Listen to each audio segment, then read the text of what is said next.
Hey, Mike here. I just wanted to let you know that you can listen to Dark Poutine early and ad-free on Amazon Music, included with Prime. You're about to listen to a historical episode of Dark Poutine. After episode 149, you will find Scott is no longer with the show. In an effort to maintain continuity and offer listeners as many episodes as possible, we are leaving the episodes in which he co-hosted intact. Thank you.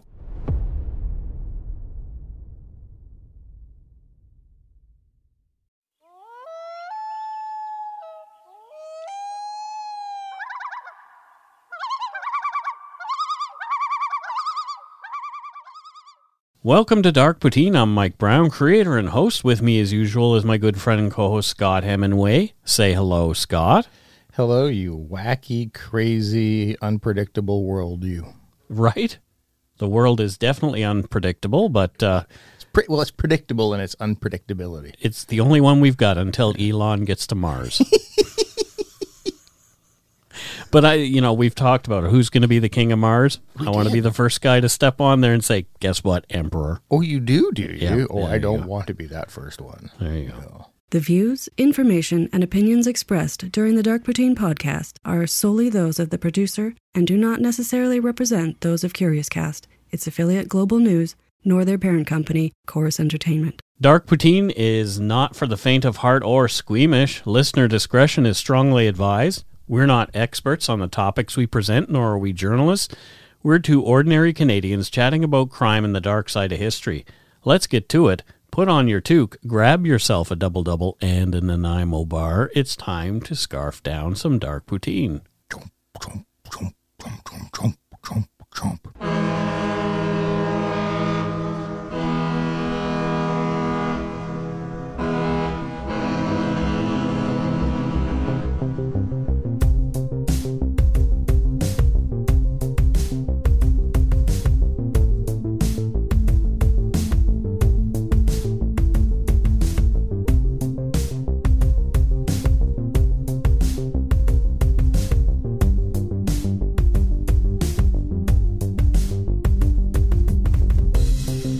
Listeners who feel they are in crisis can contact the crisis text line in Canada by texting HOME to 686868.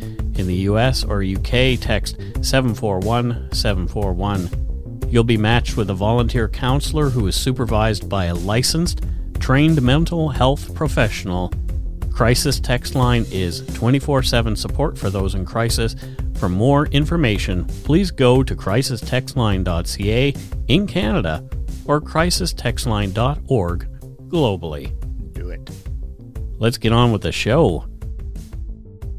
One would think that a story involving a Japanese steamship filled with Indian passengers leaving Hong Kong and ending in the city of Budge, India, nearly 7 months later, would be an away game.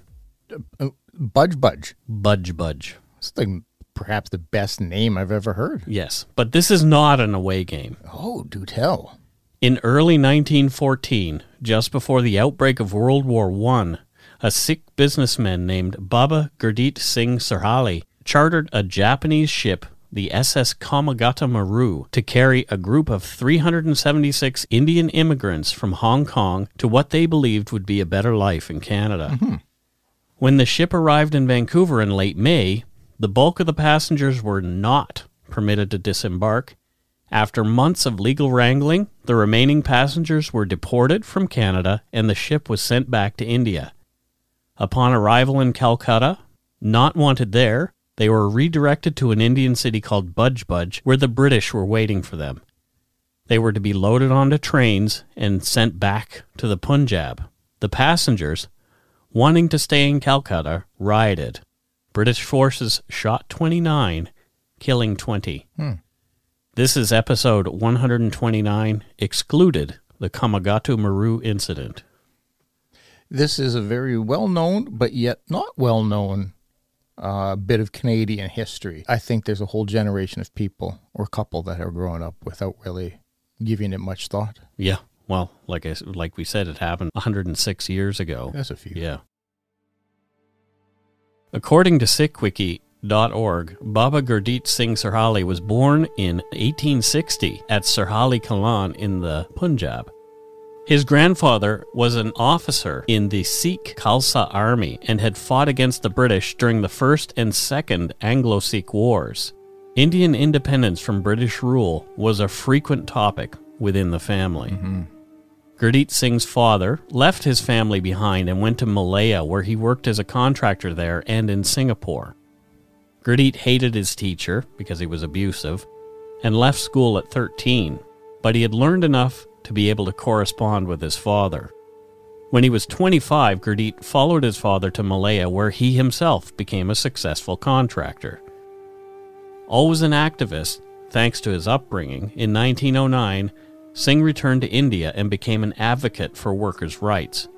In 1911, he wrote to the British-run government, complaining against area officials who forced poor villagers to work for them without remuneration. When his pleas were ignored, he encouraged locals to refuse to be subjected to the Bagar. This is the systemized forced labor encouraged under British rule. From an article on humanrights.ca, quote, "Whenever he went back to his village, he saw poverty and people struggling to get by and felt like he should do something to help." End quote. Singh wanted to help the subjugated people of India however he could. Early in 1914, he was an active supporter of the Ghadar movement.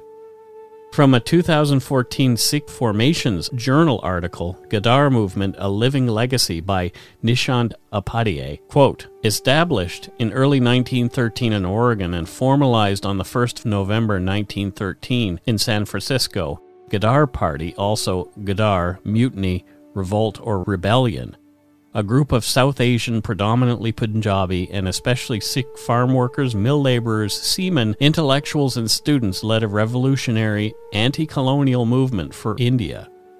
Though it was a coalition of different ideologies, the party had a simple guiding objective: independence of India at any cost," end quote. Anytime you hear "at any cost." Yeah, you know that there's going to be a fight, for sure. By the year 1900, 2,050 people had recently immigrated from India to the North American continent. Many Indian immigrants worked in the logging industry, in factories, and in farming fields along the West Coast, in California, Oregon, Washington, and into British Columbia here. Over the next 13 years, 10,000 South Asians, many who had served in the British Armed Forces back at home, were living in North America, arriving mostly from the rural regions of central Punjab, like Gurdit Singh. They sent word home that things were much better for them here in North America. Many Indians, tired of being under the thumbs of the British colonizers in their home country, began to see that a move to North America might give them more liberty and allow them to earn a good living for their families. As Indians were also British subjects, Canada seemed to be a better choice than the United States, as Canada was still part of the British Commonwealth. No, that makes sense. The welcome provided to the immigrants by the predominantly white North Americans of English ancestry was not exactly warm. Many, including those in positions of power, treated the darker-skinned newcomers who spoke strange languages, dressed differently, and prayed to unusual gods, not as new neighbors, but as invaders come to upset their way of life and take away their jobs. Why does that sound so familiar? Yeah, I can't put my finger on it. As the country grew, constituents complained to their MPs about the immigrants and demanded action. As a result, protectionist and racist immigration laws were enacted, mostly geared toward keeping Canada free of, quote, undesirables, especially those who were not white. Wait a minute, you said this was 2020, right? No, this is in the 1900s. Oh, early weird. 1900s. Weird. So weird. Canada's first immigration law came into effect only 2 years after the official founding of the country. The laws were written and enacted by the government of Canada's first Prime Minister, Sir John A. Macdonald. On the surface, the intent of the Immigration Act of 1869 was to protect the passengers on the ships packed with people coming to Canada from potential overcrowding and lack of provisions, but there were darker aspects. From the Canadian Museum of Immigration at Pier 21 in Halifax, quote, Ships' captains were required to provide customs officials with accurate lists of the ship's passengers and additionally document the medical condition of each person on board. A penalty was charged for every person listed as a, quote, lunatic, idiotic, deaf or dumb, blind or infirm, end quote, with the immigration agent authorized to order such individuals returned to their port of departure.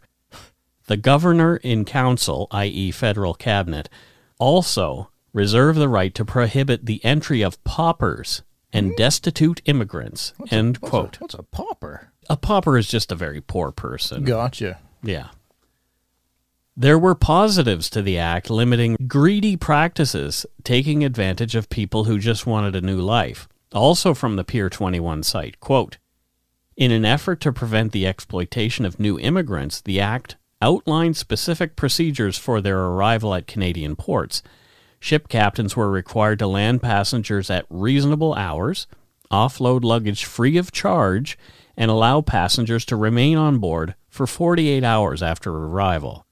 Businesses offering lodging and transportation services to newly arrived immigrants had to obtain a special license from the government and clearly post their rates, end quote. So there were some positives. Yeah. It's like a lot of laws. There's things that are mixed in there that aren't exactly pleasant. I think that's typically for the sake of optics, because if you don't try to balance out, if you don't say, well, here's the beautiful things about it, though, then it's going to be much more difficult to get past. You're using the nice things to hide the bad things. Exactly. Yeah. As people flooded into Canada, new immigration laws were enacted to discourage immigrants from certain countries from coming to Canada. After a report by the Royal Commission on Chinese Immigration in 1885, the federal government passed a bill to restrict Chinese immigration to Canada. Restrict Chinese immigration to Canada. Among other restrictions, the Chinese Immigration Act imposed a duty on the heads of Chinese immigrants of $50.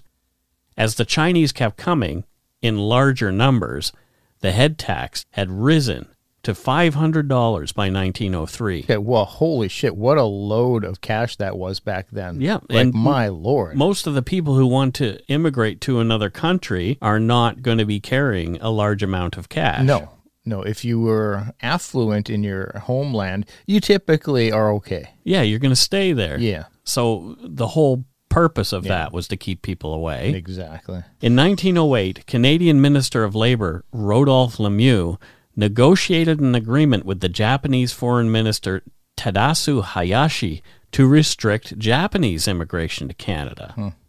Also in 1908, the Continuous Journey Regulation was enacted. Interesting title. Yeah, here's how this works. Quote, the Continuous Journey Regulation required prospective immigrants to travel to Canada by continuous journey from the country of which they were natives or citizens on a through ticket purchased in that country. Since there was no direct steamship between India and Canada at this time, the regulation effectively blocked Indian immigration. Oh, tricky sons of bitches. Right? The Immigration Act of 1910 demanded that all immigrants of Asiatic origin were required to have $200 in their possession before being permitted entry, while all other immigrants, read white ones, male and female, were required to have a minimum of $25 upon their arrival in Canada. Wow. Gurdit Singh had been made aware of a number of Punjabi men, some with families in tow, who were stuck in British ports awaiting passage across the Pacific to Canada, and he had promised to help them. Singh was aware of the Canadian immigration laws, and his intent was to challenge the Continuous Journey Regulation and the $200 tax that had been placed on the Asian immigrants and demand entry, not just as Indian nationals, but as British subjects. Okay. He believed that people from India should be treated as equal to white British subjects and treated equally in their efforts to immigrate to Canada. I agree. Doesn't sound unreasonable at all. It doesn't. I suspect, though, to some powers that be, they found that unreasonable. Yeah, there were some. It had been done successfully before, though, Okay. the year before, in fact. From the Canadian Encyclopedia, quote, "A moment of great encouragement came in November 1913 when a Canadian judge overruled an immigration department order for the deportation of 38 Punjabi Sikhs. These immigrants had come to Canada via Japan on a regularly scheduled Japanese passenger liner, the Panama Maru. Immigration officials had ordered them deported because they had not come by continuous journey from India and because they were not carrying the requisite amount of money. The judge found fault with the continuous journey regulation and also the regulation specifying the $200 requirement. He looked closely at the wording of these regulations and ruled them inconsistent with the wording of the Immigration Act and therefore invalid. He then allowed the passengers to land." So there's precedent. There was a precedent. Yes, okay. But here's the problem. Oh, God. The Canadian Encyclopedia goes on to say that although the judge's 1913 ruling briefly negated the exclusionary laws, by early 1914 the Canadian government had rewritten them, and they were back on the books before Gurdit Singh's fateful journey began. Gotcha. Okay. Gurdit Singh's search for a ship took some time. Over several months, as he made inquiries in Calcutta and Singapore, he came up empty. In Hong Kong, another British colony, he hit pay dirt. A Japanese ship, the itinerant Komagatu Maru, was in port. The ship had been built in Glasgow, Scotland, and launched in 1890. Then it was delivered to a German company where she was registered under the name SS Stubenhook. Oh, okay. The SS Stubenhook. Very German. In 1894, the Hamburg America line acquired the vessel and renamed her the SS Sicilia. She was sold again in 1914 to a Japanese company, who then dubbed her the Komagatu Maru. From Hugh J.M. Johnston's book, The Voyage of the Komagatu Maru, quote, "She was about 100 meters long, 13 meters across, and was driven by a 265 horsepower steam engine. There were a few cabins in the housing on her upper deck, and there was a deck below which was as dirty as one might expect from her cargo. The terms were 6 months at $11,000, Hong Kong, per month. The first month to be paid on signing, the second within a week, the third and fourth within 2 weeks, and the remainder within 2 months of the commencement of the charter." So it's an expensive charter. Yeah. Although Gurdit Singh told everyone he was putting money of his own into the venture, and he may have, he intended to get the most of what he needed from his passengers. Daljit Singh, an associate of Gurdit's, had been selling tickets at $210 Hong Kong, which was equivalent to a return fare by a regular line. He had raised some $10,000 before any arrangements were made for a boat, and someone reported this to the Hong Kong police. Police came to the Gurdwara, and before you ask, a Gurdwara is a place of assembly and worship for Sikhs. All right. The cops came on the afternoon of March 25th. They raided Gurdit Singh's office and seized his papers. As it happened, he had signed a charter contract the day before, and although the police brought him before a magistrate, they decided that they didn't have a case against him. Oh, good. So Okay. the charges were dropped. Yeah. Singh and his associates took control of the ship that same day and went to work outfitting it with 533 bunks, which were more benches than beds. These were in a large communal space, so you didn't have any privacy. The 15 cabins were reserved for crew and Gurdit Singh's associates. It was a cramped and uncomfortable environment, but as the journey was set to take just 2.5 weeks, it was worth a little discomfort considering the promise of a better life at the end. Oh, I was envisioning a few month trip. Okay. From the Canadian Encyclopedia, quote, "He had enough room in the forward area of the main deck to create a temple space for daily worship led by a Sikh priest. The space was also used for political lectures and readings of emotional political poetry.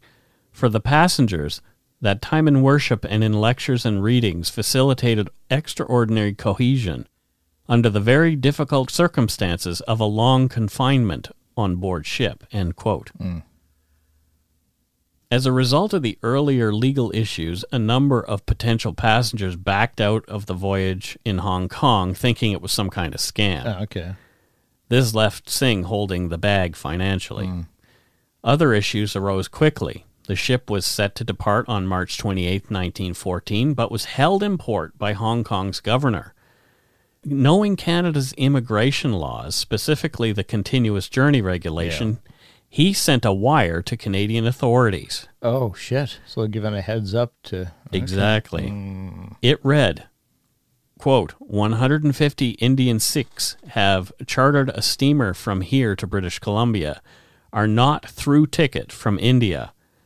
Am advised that local immigration clauses do not apply to other than Chinese immigration. Please telegraph whether, in the circumstances, they will be permitted to land in Canada, end quote. So almost a week went by, and there was no reply from the Canadians. Yep. The Komagatu Maru was allowed to set sail on April 4th. There were 165 passengers on board, and they had renamed the steamer Guru Nanak Jahaz after the first Sikh guru, but she still officially bore the name Komagatu Maru on her side and on her stern. This is a boat of many names. Yeah, and we'll take a break right here.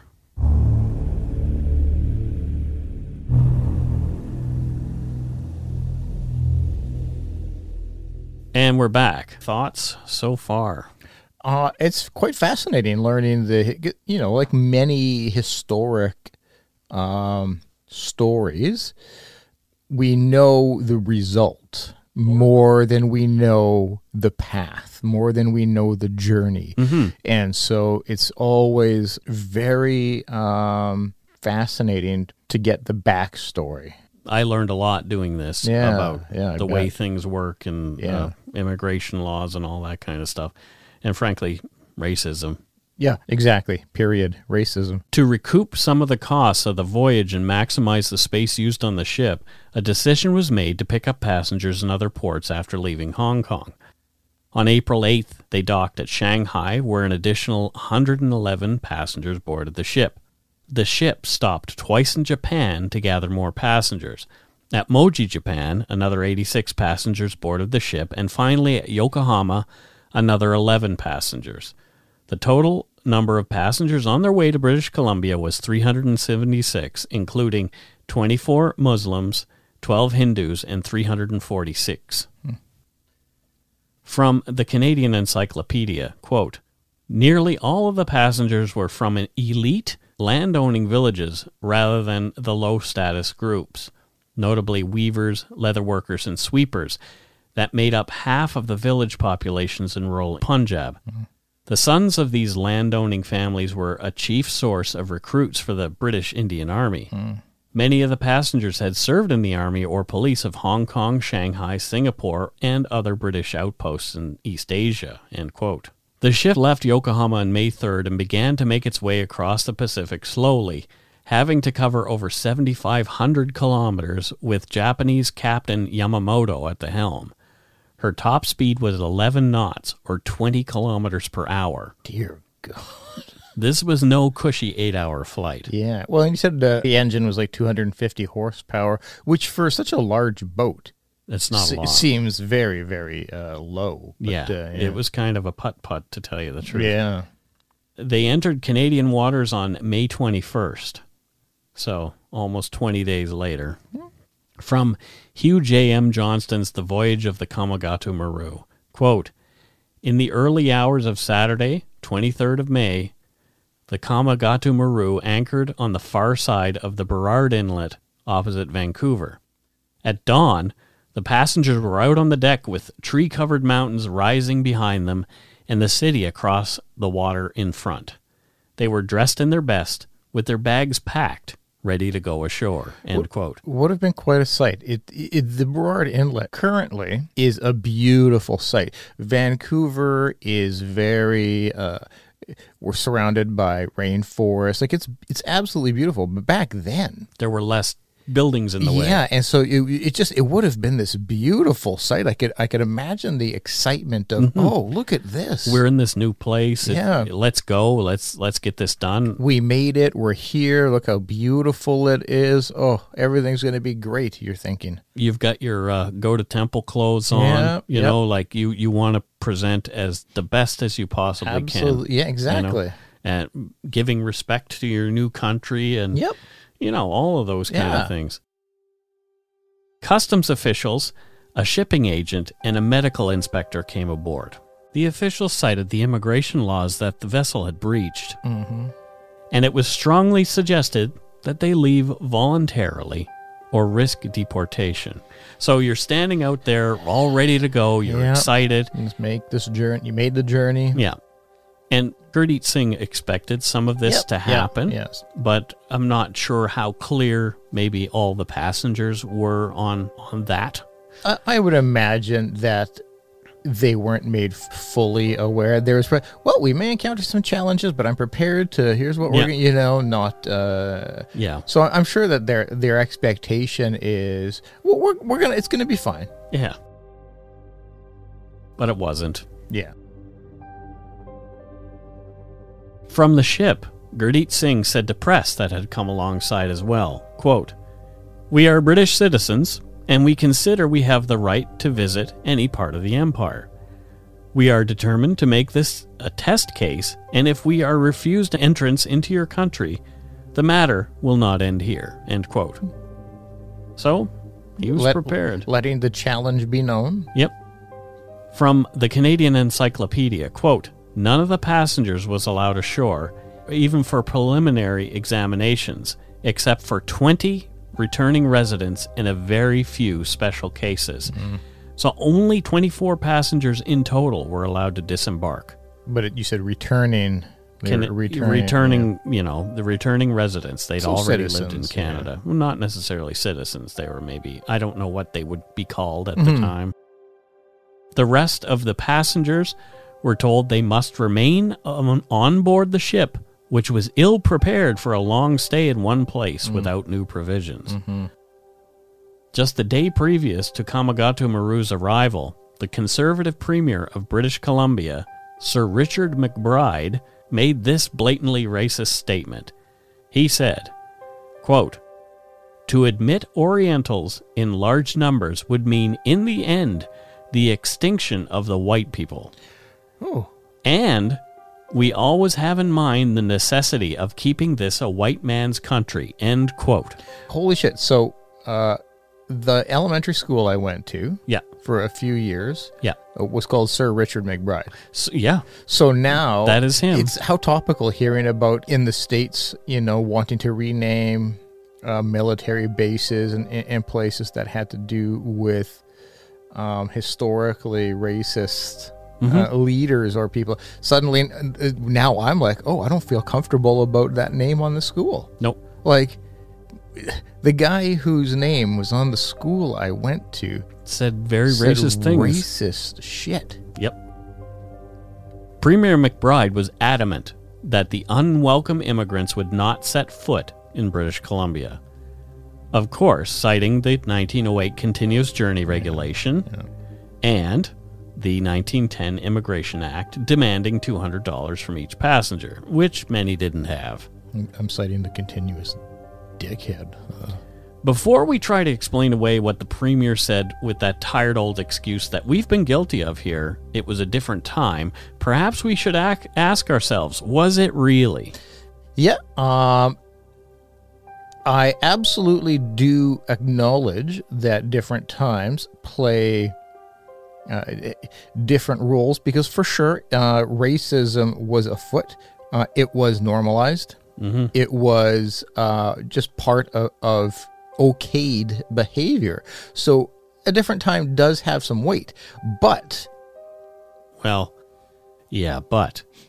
moment I read this, a question asked by U.S. President Donald Trump just over 2 years ago came to mind.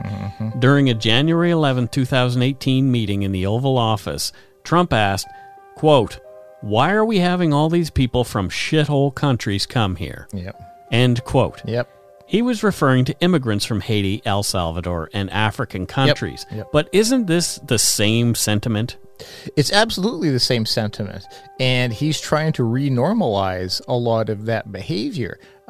Again, whether something was acceptable at the time or not doesn't lessen the fact that it was disgusting. Yeah. It was racist and appalling. The day after the ship's arrival, a lawyer, Barrister Edward Burrard, was hired by a group of local South Asian businessmen to fight the Premier and the Canadian government on behalf of the passengers of the Komagatu Maru. He was to challenge the immigration policies in court. When Burrard asked Immigration Inspector Malcolm Reed for permission to go to the ship and talk to his client Gurdit Singh, the request was denied. Whoa! Yeah. So they're not even allowing legal representation. Not on board the ship, no. Yeah. Well, I mean, it's not like they had cells back then to just call each other. Burrard wanted to get the matter resolved as soon as possible, demanding an inquiry involving Immigration Inspector Malcolm Reed. When the case began to look as though it was moving forward, lawyers for the government utilized stall tactics in the hopes that Gurdit and his band would just get frustrated and leave. Holy shit. Well, that's a typical tactic of lawyering today. Absolutely. That's the way the system is set up. Yep. Hopefully, if we just put this off long enough, people will just get bored and it won't happen. Absolutely. The businessmen who had hired Burrard became known as the Shore Committee. They organized protest meetings and in support of the passengers on the ship, and they were held in both Canada and the United States. So, down the West Coast, there was a lot of supporters of what was going on. Mm-hmm. They wanted these immigrants to be able to make their way into North America. On May 30th, 1914, Gurdit Singh and passengers began a hunger strike to protest their treatment. They sent telegraph messages to the King of England and the Governor-General of Canada saying, "No provisions, passengers starving, kept prisoners," end quote. That's a great headline. Right? At a meeting that same day in Vancouver's Dominion Hall, an assembly of 500 South Asians raised a whopping $5,000. Holy shit. And another $66,000 was pledged in support of the passengers. Oh, holy shit. The group also resolved that if the passengers were not allowed off, Indo-Canadians should follow them back to India and start a rebellion or Gadar. Mm.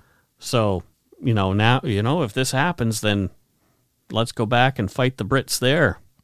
It's good to hear, though, that even back then there was a lot of support. Mm-hmm. Mainly from their own community. Yeah, well, yeah. Among the attendees at the meeting were 20 whites, including reporters and customs officials, and at least one British government agent. Hmm.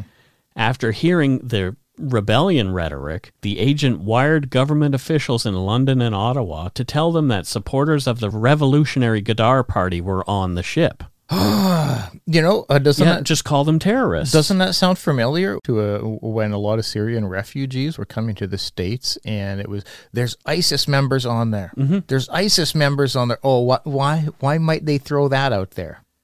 It didn't help the cause when the already xenophobic public got wind of the idea that there were non-white possible radicals moored just a kilometer away from the city of Vancouver. Yeah. Although these reports were inflated and designed to spread fear among white Canadians, there were some undeniable facts connecting Gurdit Singh and some of the other passengers to the Gadar Party.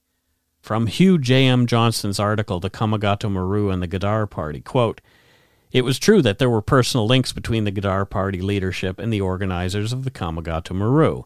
Gadar literature did find its way onto the ship, and some men who had been on board did later become active Gadarites.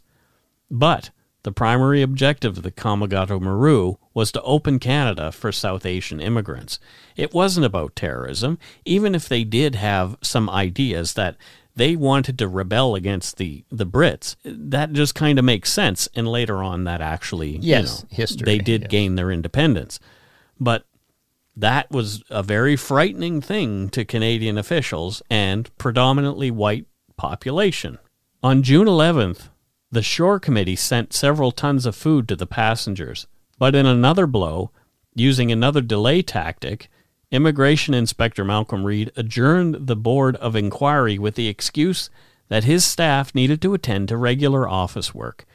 He claimed there were other matters just as pressing that needed tending to.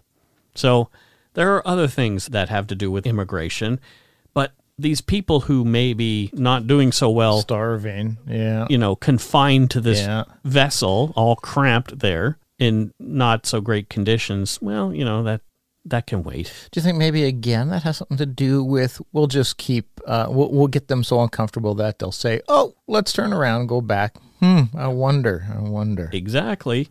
On June 21st, the Khalsa Diwan Society, a Sikh society group still in existence here in Vancouver, and United India League held another meeting in support of the Komagatu Maru passengers. This time, over 400 South Asians and 125 Europeans were in attendance. So they were gaining some support as far as outsiders who weren't of the same heritage. Not to be outdone, on June 23rd, a meeting was held comprised of opponents to allowing the passengers of the Komagatu Maru to emigrate. Could you imagine that was a substantially larger group? A delegation of Sikhs was barred entry to the meeting. Some were chased away by the Vancouver police. Conservative MP Henry Herbert Stevens, who had been working with Immigration Inspector Reed in the attempts to bar the passengers from ever coming ashore, was the main speaker at the event. He said, "We cannot hope to preserve the national type if we allow Asiatics to enter Canada in any numbers," end quote. Jeez, that just makes me feel very uncomfortable. And his name is on schools and those kind of things as well. Oh, God. Maybe it's time in Canada we start doing some of that shit. Well, his name was later removed from a building. Good. That a mural to the Komagatu Maru was put up on. Oh. Yeah. Bye-bye, Harry Herbert Stevens. On June 24th, Inspector Reed wired Ottawa to ask permission to forcibly put the passengers of the Komagatu Maru on the SS Empress of India sailing at 11 a.m. the next day to keep the matter out of court. So if we get them away before this goes to court, the whole thing goes away. Yeah. Prime Minister Robert L. Borden rejected the plan, Good. saying he would rather allow justice to take its course. Good. Well, that's good to hear. And we have heard our recent Prime Minister say things like that as well. On June 25th, the Governor-General of Canada received a wire from the passengers of the Komagatu Maru. It said, "Many request to Immigration Department for water, but useless. Better order to shoot us than this miserable treatment." Oh, wow. End quote. Wow. From Hugh J.M. Johnson's The Voyage of the Komagatu Maru, quote, "On the morning of the 26th, when the Japanese brought aboard a barrel of water for themselves, some of the passengers fell on it, snatching at it, spilling it, licking water from the deck." Oh, my God. So they were that thirsty. Yeah. It really dehumanizing. Yeah. And especially here are 376, I guess 24 have gone. So 352 people are aboard the ship that's right there. If we drove down to Vancouver, we'd be able to see it. Yep. And there are rumors that indigenous peoples were taking food and water to the boat at night. Under the cover of darkness kind of thing. But that has not been substantiated, but there are... I wouldn't be surprised. There is lore around that. Yeah, I wouldn't be surprised that there's some truth to that. A passenger, Munshi Singh, was chosen by Burrard as an immigration test case. He was brought ashore for a hearing. Munshi Singh claimed he had been refused a direct ticket from Calcutta to Vancouver by a ticket agent. Mm-hmm. When he could not produce a witness to that fact, his application for immigration was rejected. It was determined he was to be held for deportation. Burrard wrote up a quick appeal to be heard by the Court of Appeal. On July 6th, the Court of Appeal upheld the anti-Asian order in council, and Munshi Singh's immigration application was dismissed once and for all. Gurdit Singh and the passengers of the Komagatu Maru still refused to leave. Anti-Asian policy. Yep. From Hugh J.M. Johnston's Voyage of the Komagatu Maru, quote, "By Friday, the 17th of July, Clearance and deportation papers had been prepared, and 425 tons of water pumped on board, so thank goodness. Reed had not allowed the ship to dock, so they had been in the harbor the entire time, just moored out there. He did not intend to do so, nor had he purchased food. He was waiting until the last moment, and all that the passengers had to eat was the remnants of $50 worth of food that had been supplied the previous morning. Oh my God. $50 for 352 people. And you said this is in July, so It's hot. You're on the water on a very confined. I'm imagining a ship with not a lot of ventilation. No, to get out of the sun, you have to go downstairs, which is just going to be a sauna. Yep. And so you've got to just imagine how goddamn difficult and uncomfortable and destitute and those poor individuals. Continuing with the quote, as it was, Reed regretted having to put the water on, but it would have been impossible to tow water scows out to the 5-kilometer limit. So had they been able to get them out of Canada, expect departure late this afternoon unless anything foreseen happens to prevent, he wired to Ottawa. So he thought, they're going to go. Yeah, we got this taken care of. But the ship didn't leave. They could not set to sea without any provisions to carry them through a voyage that might end who knows where. It's a death sentence. Exactly. Literally no food. Reed was livid and decided that they would use force to dispel the Komagatu Maru and set up his plan to be enacted at 1:15 a.m. the next morning when he hoped everybody would be asleep. Yeah. Yep. Again, from Hugh J.M. Johnston's Voyage of the Komagatu Maru. At 12:30 a.m., a body of 125 police arrived with the chief at their head, impatient to get the job over with, because his men had been on duty all day or had just come on for the night and had been diverted from their normal rounds. Reed had already sworn in 35 special immigration officers and armed them with Ross rifles borrowed from the Seaforth Highlanders, his own militia regiment. The police carried revolvers and batons. So just essentially like 30 additional, hey you want to help us? Here's a gun. So this 160 police officers piled onto the largest tug in the Vancouver fleet, and it was called the Sea Lion. So the Sea Lion set off and made it to the ship around 1 o'clock. As they came alongside, the passengers were waiting for them. Not sleeping. Not sleeping. And one of the passengers yelled, "This ship is going to stay here. She's not going to move. If you start a fight, the Hindus will show you how to fight. If you make fast, we will jump into your boat and fight you and take chances. The Hindus are not afraid." End quote. The Komagatu Maru's passengers repelled the attack. They had piles of coal, fire, bricks, and scrap metal taken from the ship's hold and rained it down on the police officers, who were about 5 stories below. So the boat is quite high out of the water, but this tug is closer to the water. And they injured a number of these cops. One of them was even knocked unconscious. Not a shot was fired, and the tugboat limped back to shore. Reed wired Ottawa for help in the form of the Canadian Navy. Holy shit. On July 21st, 1914, hearing that a showdown was imminent, throngs of thousands of Vancouverites gathered on the shore to watch the goings-on. At 7 a.m., 204 Canadian militia were prepared to forcibly board the Komagatu Maru. An hour later, a naval vessel called the HMCS Rainbow anchored a few hundred yards southwest of the Komagatu Maru. And I've seen pictures of it, the size of this naval ship compared to the Komagatu Maru. The Maru is just dwarfed by this Navy boat. At 10 a.m., the big guns on Rainbow's deck were uncovered. Holy shit, talk about intimidating. This clear threat to the smaller steamship sent up a wave of cheers and jeers through the crowd on the shore. Yeah. Yeah, people excited that people may be about to be annihilated. And they're getting to see something that, it's like watching a movie for them, I guess. Yeah. For 7 tense hours, there seemed to be a stalemate as officials and passengers negotiated. They came to an agreement at 5 p.m. The passengers on the Komagatu Maru were tired. They agreed that they would leave and return to India as long as they were provided enough food to get them through the journey. Mm-hmm. And they were. At 5 a.m. on July 23, 1914, the Komagatu Maru weighed anchor and was escorted to sea by the Sea Lion and the HMCS Rainbow.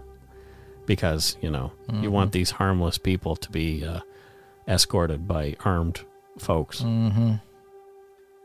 Arriving back in India, as the ship was approaching Calcutta on September 26, she was met by a British gunboat and forced to halt. So we're back in India, but guess what? You still can't... you can't land here. Yeah. Again, they were denied entry, this time into their own country. Oh, my God. At Calcutta, at least. The ship was put under guard, and the passengers were held prisoner aboard the vessel.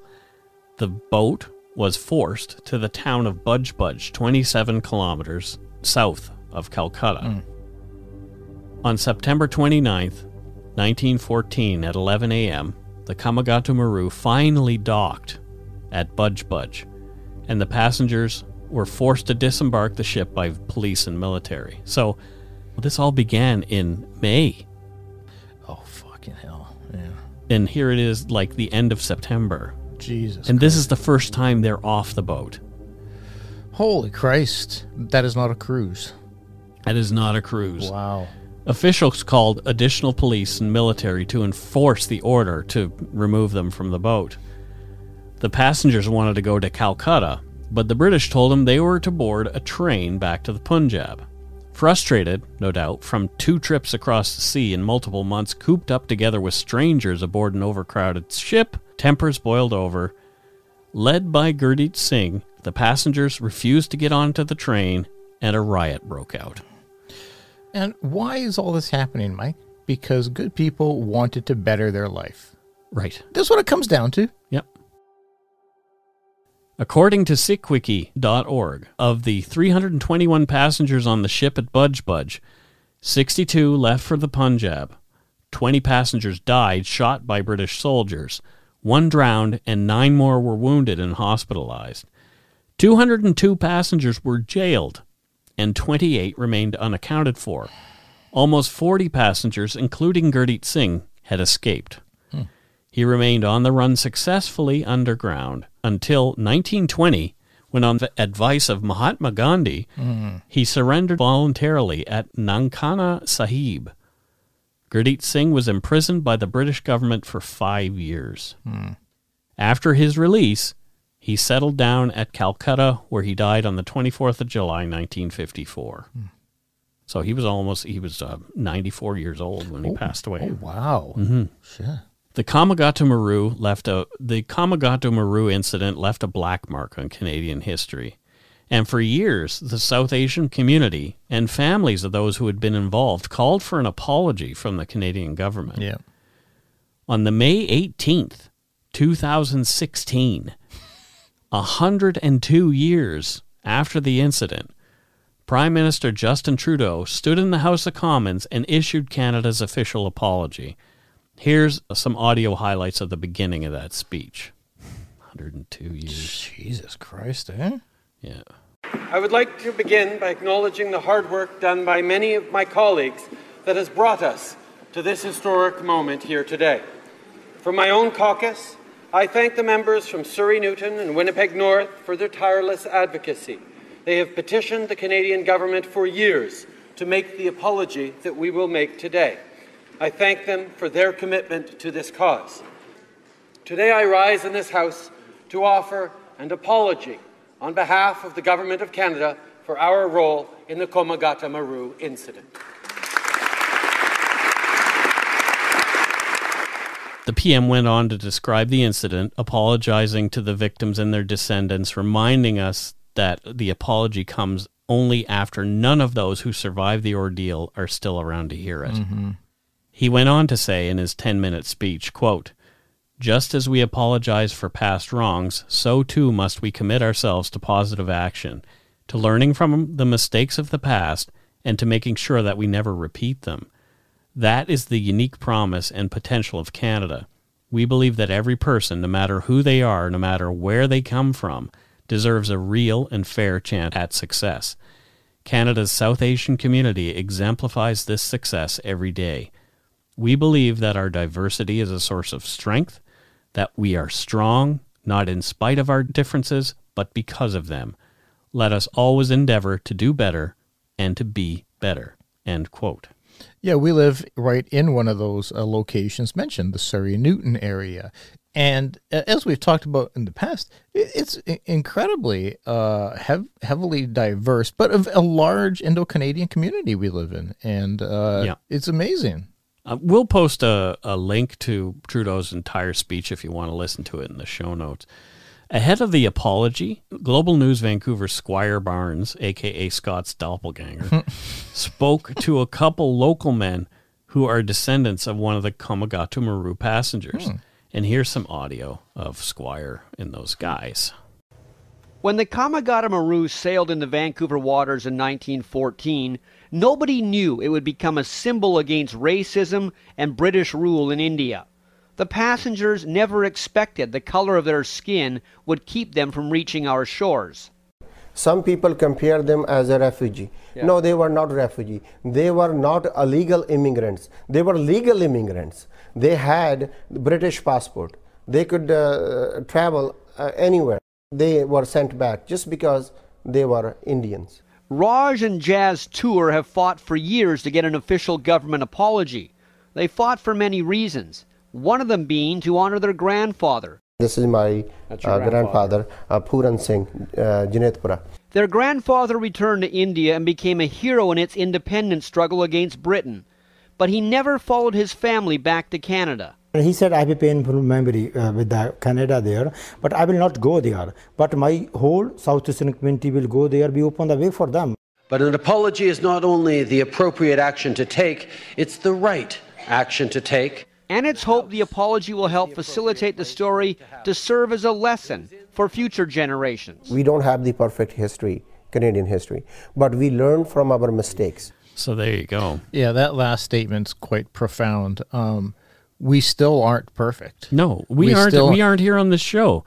I've had some ideas that I thought were okay, and I was challenged on them, and now I feel differently because I listened to the people who were talking. That's the biggest thing missing right now is listening. All of the conversations happening globally have people feeling, primarily Caucasians, feeling defensive. And what they want to do is retort and attack back. We just need to shut up and listen to what people are telling us and believe them, for the love of God.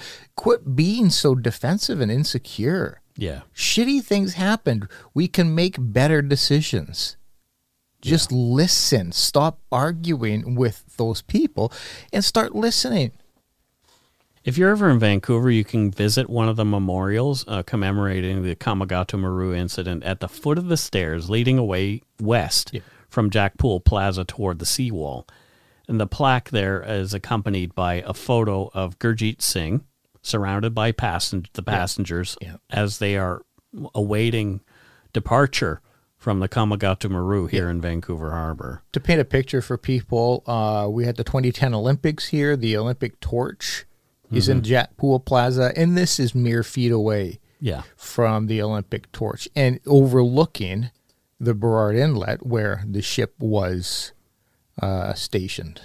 One of the most moving things about that picture is right beside Gurdit Singh is his son, his little son. He's just looks like a little tyke, and he's probably no more than 5 years old. Oh, my God. So good for his dad, though, to show him how to be an activist early on. Yeah. I kind of like that. I don't know if we talked about it too much on the show, but every year here in Surrey, we have what's called a Fusion Festival. Yeah.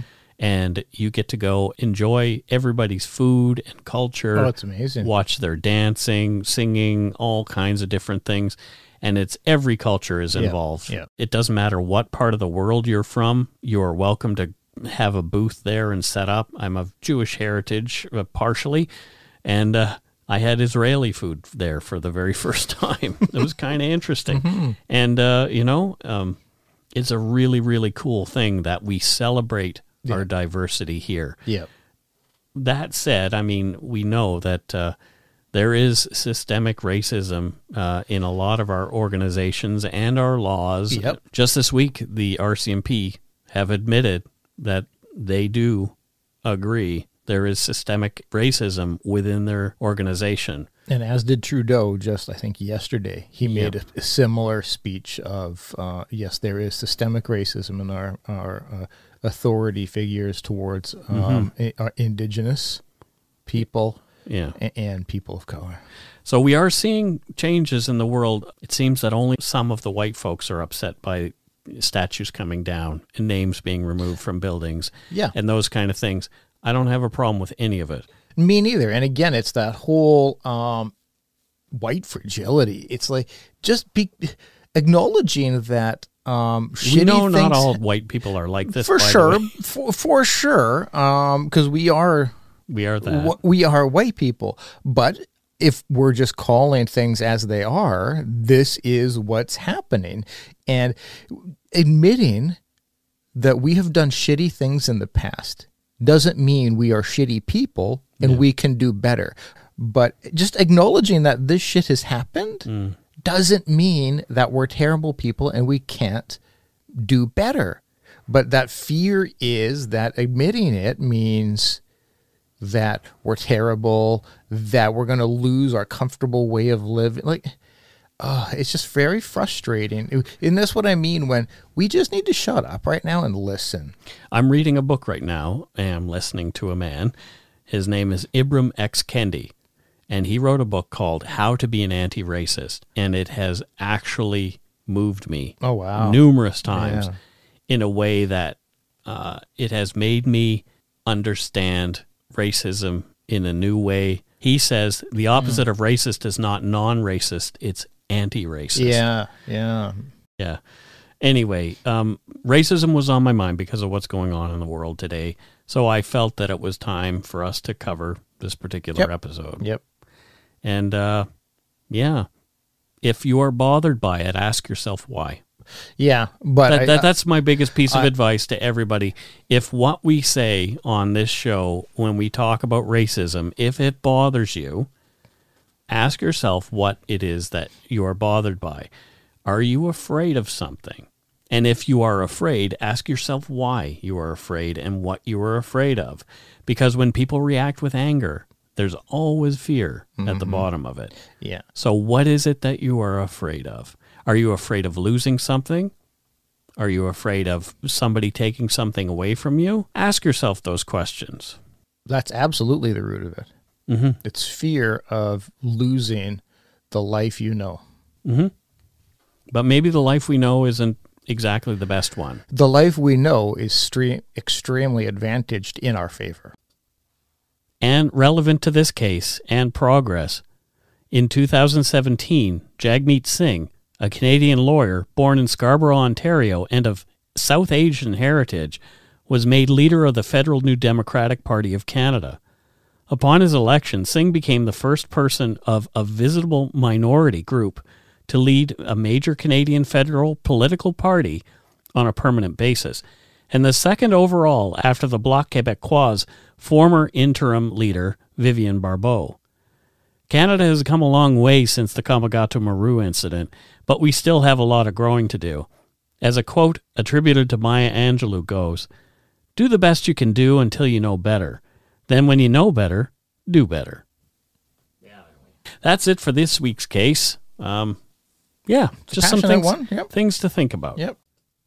It's time to see what our listeners have to say. Let's listen to some voicemails. Here's the first one.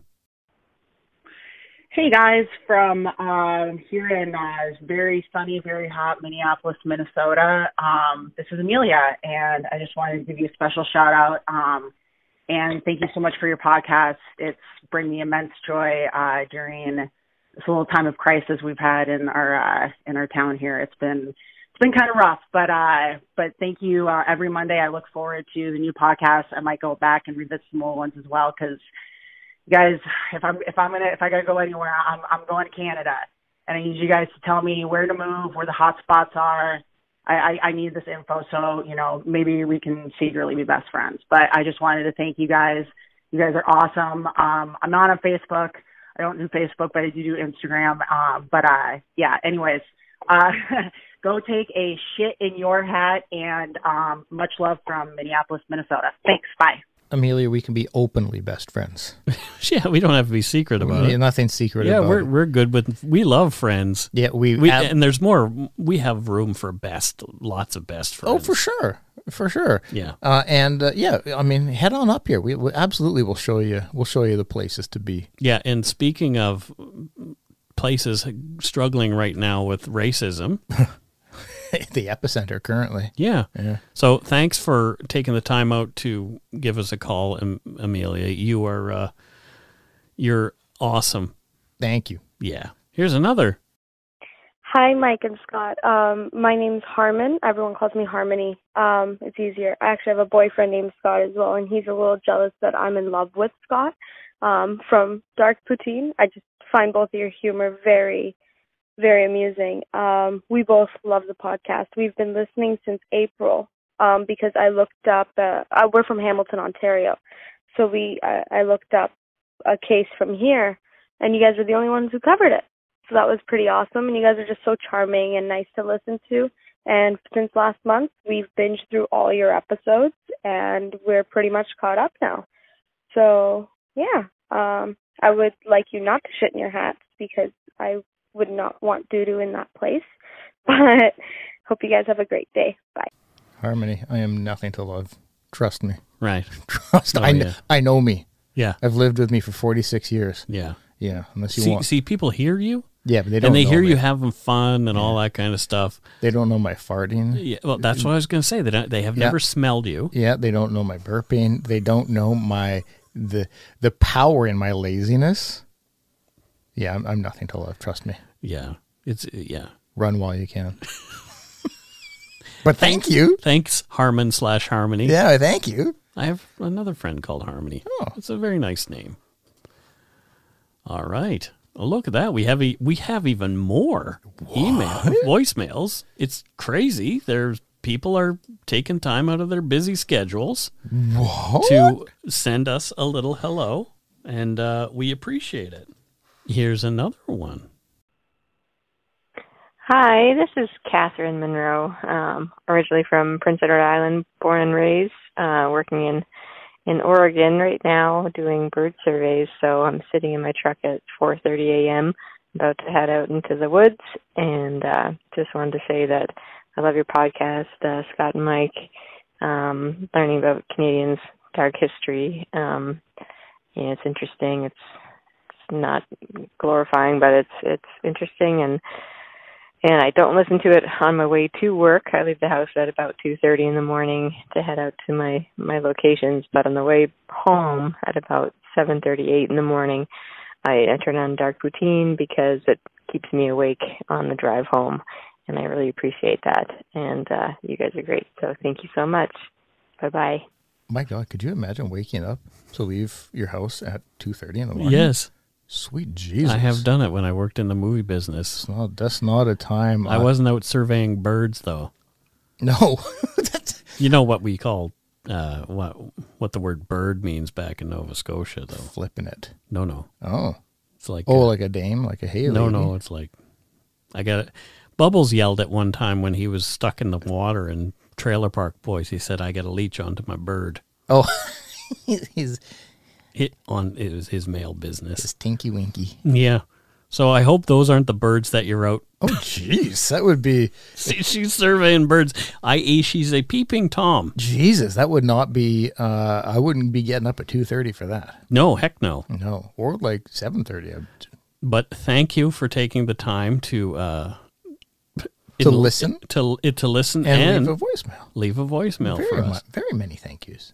So there you go. That one's too long. So if you want to leave a voicemail, you can do so very easily. Just dial 1-877-327-5786. It's toll free. So there's no cost. There's no cost for you. Freely. It is toll free. At least I believe it's toll free for Canadians and Americans to call anyway. Yeah. Or call 1-877-DARK-PTN. And if your call really stands out, you might hear it on the show. And we'd love that. We would love that. And if your call, no, never mind. I was just going to say. They know. If it sucks balls, it ain't making it. It's true. Or if it's too long. Try. Yeah, I've had some that are just like 5 minutes long. Yeah. And it's like, hey, I don't. We just have limited time. We can't do it. Yeah. We could. I mean, but we'd have to be like a whole other show, just the voicemails. Yeah, exactly. Mike and Scott's voicemail show. I don't think we'd get many downloads. Well, at least one. The person left the. Oh my, yeah. I don't know what I was doing here. PayPal. I think it's time to do some Patreon shout-outs of what it's time to do. That's right. It really is, because our Patreons have helped us to stay alive during this craziness that is going on right now. I am so friggin' grateful. You guys have no idea how grateful I am that you're supporting. Yeah, it was it has been a tough go. Yeah. It has been a tough go, Scott. Mm-hmm. It has really. Yes. But surviving. Yeah, it looks like things are picking up. You might hear some ads in the show now. Oh, good. Yeah. Have there been none? There had been none for a while. So let's just say Patreon kept the roof over the Browns' head. Jesus. For the last couple of months. Christ. So we really do appreciate it. And people got their stickers and magnets. And are very appreciative. I see that. Yeah. It's kind of cool. Carol and I sent out a bunch. It's fun. We sent one to Bahrain, and it didn't make it to Bahrain because apparently due to COVID-19, mail is not being delivered to Bahrain right now. That's so cool that we have a listener in Bahrain. Patreon. Yeah, I was kind of amazed by that. Yeah, no kidding. So here we have our first one is from, oh goodness gracious, Langley, British Columbia. Oh. Her name is Sonia Taylor. Thank you, Sonia. Thank you, Sonia. You're just next door. Just next door. Yeah. Just next door. She is a Blue Noser. Came in at the Blue Noser level. Yeah. So thank you very much. Now, what does Sonia do with her time? Do you think there in Langley? She's a professional fort builder. Oh, really? And no, she doesn't live in Fort Langley. I know that's where you were thinking, but no, she's a she specializes in blanket forts. For the right price, she will come to your home and build you a comfy, cozy blanket fort. Oh, right. Well, there you go. Right, which works out great for everybody. I love blanket. Also those blanket forts. Yeah, who doesn't? And you would think it's just for kids. Her business is primarily adults. Yep. Yeah. Well, it's a good gig. It is a good gig. Next we have from the Emerald Isle in Kildare. Her name is Robin Homeniuk. Wow. Robin. That's not a very Irish name you have there, Robin. Well, maybe Robin's not from. Well, maybe not. Maybe not Ireland initially. But, I like to, not to make fun of the troubles and the famine, but I like to eat the potato every now and then. Oh, my God. It's one of my favorite things, potatoes. Potato? Yeah. Yeah, you gotta like that. Deep fried potato? One of my favorite people on the planet is Alan Burns. He is a very Irish person. Yes. My good buddy Alan, we used to sit across from each other at the place where we used to work. Alan's good people. He's good people. Yeah. He talks he's got that great accent. Does he like potatoes as well? I'm pretty sure he likes the potato. I would think so. Yeah. I would think so. He definitely does. He's from Cork. Oh. And I don't know how close Kildare is to Cork. Probably not close at all. Probably. I don't know shit about Ireland. I don't know nothing. It's a good accent. Yeah, well, you know. Nailing it. Yeah, that's because I sat next to the guy for so long. You've absorbed his accent. I kind of did. Next up, we have, oh goodness gracious, from Denton, Texas, Marie Martin. Oh, hey, Marie Martin. Hey, Marie Martin. Well, thank you. I love knowing that we have Texans in the house. Yeah. Yeah. Yeah. Well, Marie, what does Marie do down there in Texas? She's a dialect instructor. Well, that would make sense. Yeah, it would. And a lot of work. A lot of work. A lot of work in that field as a dialect instructor. I bet. Yeah. Not teacher. She's instructing, not teaching. So she instructs actual dialects. Yes. No, the dialects themselves. There aren't humans involved. No, just dialects. Yeah, she deconstructs and then reconstructs. Oh, so she's creating them. You could say exactly that. I am very confused. Oh, well, you know. Well, thank you, Marie. Next we have, what's this now? The Connections Project. Oh. And they came in at the Prime Minister level. So thank you very much. The Connections Project. That sounds fascinating. Sarah Anderson is the Connections Project, and they are in Dundas, Ontario. Okay, so it's a Canadian Connections Project. Let's look up what the Connections Project is. I mean, that sounds like something that would be pretty powerful. Yeah, I'm kind of curious to see, because why not? I have no idea what the Connections Project is. But we would love to. Yeah, we would really like to know what the Connections Project is. So if you don't mind, just fire us an email, Madam Patron, Sarah Anderson, and we will talk about the Connections Project on our next show. Because, I mean, unless it's like connecting serial killers with each other or right. It could be. Yeah. Yeah. So if it's something evil or racist, we're not going to help, or fattening, we're not going to help your maniacal ways. But if it's not that, she's probably sitting at home right now. Everything's happening as planned. Everything's going as planned. Totally. Very maniacal. Oh, boy. Well, there you go. Next up, we have Amanda Ljungqvist. And she is from, or it could be Ljungqvist. She is from East Tawas, Michigan. Yeah. Okay. See, I knew. She's close to Detroit, you say? Yeah, close to Detroit. Oh, okay. And do you know this person? A little bit. A little bit. Okay. Yeah, a little bit. All right, I'm scared now. There's nothing to be scared. What does Amanda do? She is a professional, get ready for this, cartwheeler. Oh, boy. Yeah, professional cartwheeler. I hope she wears a helmet. She doesn't. No, she's that good. Oh, wow. She's that good. Yeah. She doesn't need a helmet. It's her primary mode of transportation as well. You know, like if she wants to go get groceries, cartwheels. Cartwheels to the groceatorium. Yo. Yeah. There you go. Yeah. Next we have Courtney M. Palmer. And she's from Williston, Vermont. Ooh. Vermont. Vermont always sounds so fancy. It does, When I hear doesn't it? Vermont, I just think fancy I think right away. tea, like a Regal tea service. Wasn't the show Benson supposed to be taking place in Vermont? Oh, my God. Well, no, because he was in the White House. No, Benson was originally the governor's butler. For Christ's sake, I thought it was in the White House. It's been a long time, Benson. But yeah, Vermont, I don't know. I just think of Martha Stewart when I think of Vermont. Shit. So, uptight. Hanging out with Snoop Dogg. Which is the most bizarre.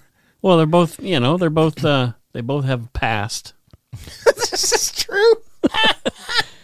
Yeah. Very true. Yeah, she was behind bars for a while. So she was, and she was in the Popo. Yeah. Well, I think actually probably she probably did more time than Snoop ever did. That's which is just mind blowing. Snoop, a gangster rapper. I love Snoop so much. A gangster rapper. Yeah. But Martha Stewart's the real G. Yeah. Oh, boy. And next up, as far as Patreon goes, we have Robert C. Suchy. Oh. And he is from Bethel Park, Pennsylvania. Oh, Bethel Park. Bethel Park. Oh. I don't know about Bethel Park. I wonder what he does there. Doesn't it sound just lovely? Bethel Park. I don't know. Like. Oh, well, if you want to know, he runs the local Ferris wheel. Oh. Yeah. Okay. Yeah. It's not the most exciting job in the world. But you can have your moments. Especially when people want to get off, you just make it go like an extra round. Oh, yeah. Well, if somebody's pissing you off, you stick can them really, on the top. Oh, man. Yeah. Yep, absolutely. Go for lunch. You could certainly get your revenge out.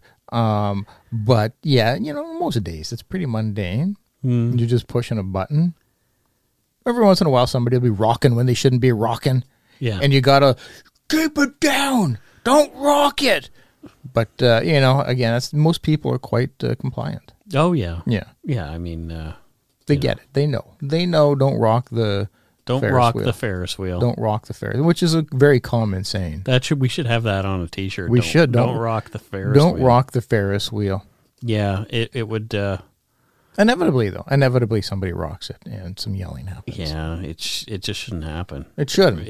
They should respect the role of the Ferris wheel operator. Yep. They're just doing good work to make us happy. Okay. So here we have let's move on to donut money. Oh, sure. From PayPal. So here we have Paul Schemenauer, and he said, I was going to give you $10 for pronouncing my name correctly in the shout-outs, but what the hell? Go get an acre of land on the moon, me man, as long as I can come visit it someday. Well, there you go. Open invitation. Thanks so much. To Moon Poutine. And we got a triple-digit donation. Whoa. From East Coast Reflexology. That's www.nutri-flexwellness.com. Wow. And it says, hi, Mike and Scott.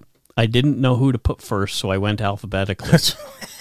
Well, that's probably makes sense, because that means it's me every time.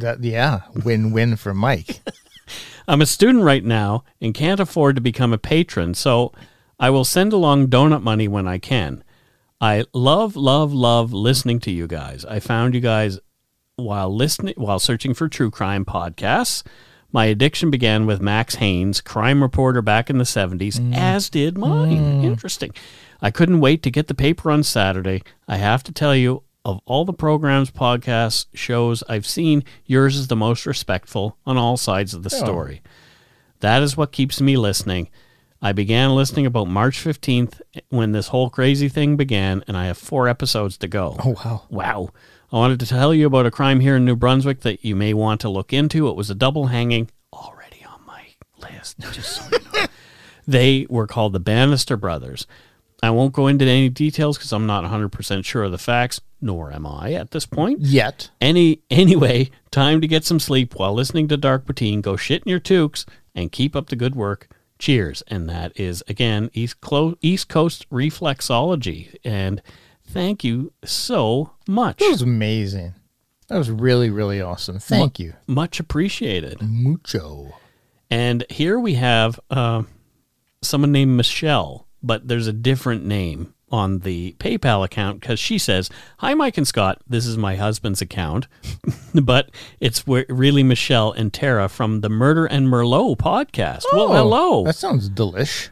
We are longtime listeners, Yumber Yarders, and obviously huge fans. Thank you for always putting out such amazing content and it's inspiring us to start our own podcast. Well, how about that? Oh, that's fantastic. We inspired somebody to do something other than turn us off. Yeah. Much love, Michelle and Tara from Murder and Merlot, a crime book club podcast. Hey, a true crime book club podcast. Wow. Yeah. That's a good idea. I love the name. Hey, I'll come on and talk about a true crime book if you want me to. Oh, my God. All you got to do is send me an email and ask. How perfect is that? Yeah, because I do tend to read a lot of...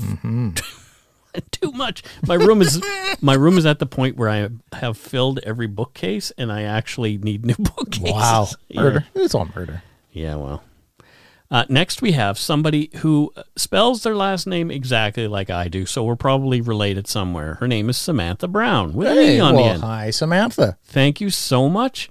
She says she is from a small city in Ontario called Elliott Lake. Gotta say, I respect the work that you both do in talking about crime and Canadian history. I'm constantly telling everyone to listen to you both.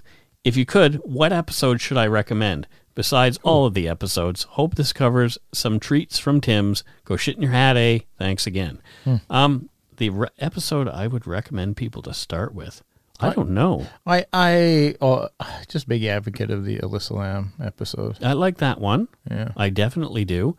I always like the Moncton Mountie murders one. Yeah.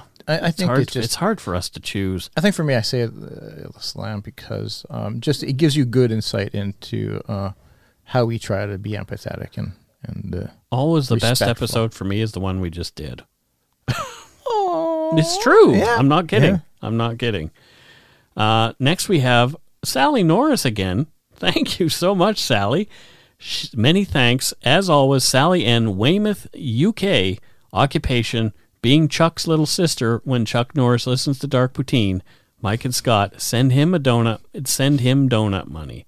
So I guess Chuck Norris needs some donut money. Sure. Okay. I'm down as long as he's listening. Yeah. I'll send him some donut money. Yeah. I mean, That's not really how Patreon works. We get the money. Yeah, we don't tend to send it. But if it's Chuck Norris, well, if there is a cause, if he's in need, if there is a cause, we will donate it. # Norris in need. Right? I'm pretty sure Chuck Norris is just fine. I would set think up so. money wise. I would think so. Run into but like some tax issues. Maybe he gave all of his money away to needy children. I thought you said meaty children.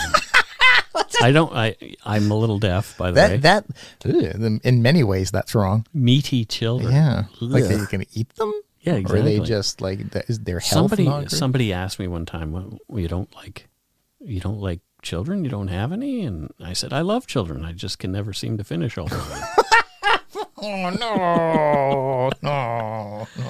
That's right. I am a cannibal. Oh, my God. Thank you so much to our patrons past and present for your pledges, and thank you for your donut money. We really appreciate your support of the show. Man. If you want to help support us, you can do so at patreon.com/darkpoutine, or for one-time support, send us donut money at PayPal at our email address, darkpoutine@gmail.com. If you don't already, it would mean a lot to us. If you subscribe to the show, you can easily find us on iTunes, Podcasts, Stitcher, TuneIn, Spotify, or wherever you get your on-demand audio. Check out darkpoutine.com for show notes and other cool stuff. Give us a like or a follow on Facebook, Twitter, and Instagram. Just search for Dark Poutine. And if you're not in the Umberyard, go to threadless.com/darkpoutine, and you can get yourself one of 2 Dark Poutine face masks to protect you from that COVID-19. I'm sporting mine every day, and guess what? There you go. No COVID. No COVID. Coincidence? Yet. Nope. The most important thing, though, thank you for listening, and tell your friends about us. Word of mouth is a powerful thing. Until next week, don't forget to be a good egg and not a bad apple. Bye-bye, everybody. Bye.